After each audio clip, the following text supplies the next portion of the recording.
Jerusalem, the Israeli army has bombarded the Gaza Strip with approximately 6,000 bombs since Saturday, causing at least 1,417 fatalities. Approximately 6,000 bombs have been dropped on the Gaza Strip with a total weight of 4,000 tons, the army said in a statement. AFP journalists witnessed Israeli warplanes carrying out dozens of strikes on Shoti, the crowded refugee camp, within the span of half an hour on Thursday morning. A 4-year-old child cried as his father scrambled to pull him from under the rubble. "Daddy, where is my mom and my siblings?" the boy screamed, covered in dust and bleeding from multiple wounds on his tiny body. Aid agencies warn of severe crisis. Death toll rises to 1,417. Abbas calls for immediate halt to Israeli aggression. "We were asleep. Suddenly, the entire neighborhood came under the occupiers' bombs. My house, my brother's house, my family's house, and several neighbors' houses were completely destroyed," Jamal al-Masri, owner of one of the destroyed homes, told AFP. When he emerged from his home, Masri said he was met with a scene of carnage. "I found everyone dead, body parts and bodies of my sons and their children," he said, his eyes wide open in shock. A dire humanitarian crisis is unfolding in the besieged enclave, and the World Food Programme, WFP, warned on Thursday that crucial supplies were running dangerously low in the Gaza Strip after Israel imposed a total blockade on the territory.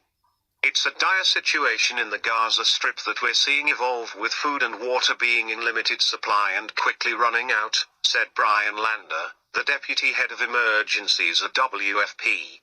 "We're going to run out very soon," he told Reuters.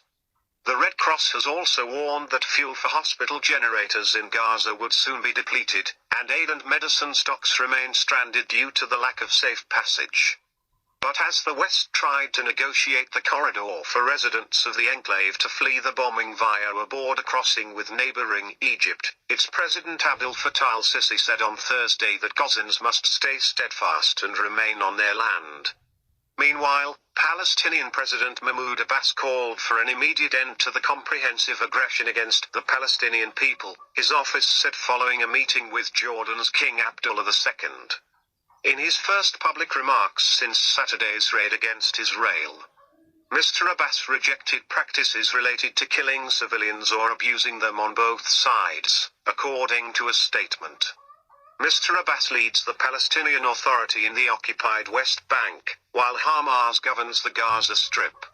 The two leaders met in Amman and discussed ways to stop the Israeli aggression against the Palestinian people and deliver aid and relief to Hamas-controlled Gaza, the statement said. "The targeting of civilians contravenes morals, religion and international law," Mr. Abbas said. Additionally, Mr. Abbas called for the release of Palestinians detained by Israel, as well as those reportedly held captive in Gaza. New front with Syria. Separately, Syria reported that Israeli forces conducted coordinated missile strikes on the airports in the capital, Damascus, and the northern city of Aleppo. These strikes resulted in damage to the runways and the temporary suspension of operations at both airport facilities. According to state news agency SANA, the strikes that targeted both airports simultaneously were being seen as an attempt to divert global attention from Israel's conflict with Hamas fighters in Gaza. Israel has, over the years, conducted strikes on what it has characterized as Iran-affiliated targets in Syria, including the airports in Aleppo and Damascus. Published in Dawn, October 13, 2023.